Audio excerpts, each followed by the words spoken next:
লেবাননের সশস্ত্র গোষ্ঠী হিজবুল্লাহর সঙ্গে যুদ্ধবিরতি প্রস্তাবে নীতিগতভাবে সম্মতি জানিয়েছেন ইসরায়েলের প্রধানমন্ত্রী Benjamin Netanyahu.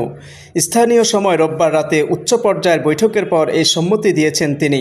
Times of Israel, Al Jazeera, Jerusalem, Washington ও বৈরুতের কর্মকর্তাদের বরাত দিয়ে একাধিক ইসরায়েলি সংবাদ মাধ্যমের প্রতিবেদনে বলা হয়েছে, যুক্তরাষ্ট্র প্রস্তাবিত যুদ্ধবিরতির প্রস্তাবটি এখনও চূড়ান্ত অনুমোদন করা হয়নি।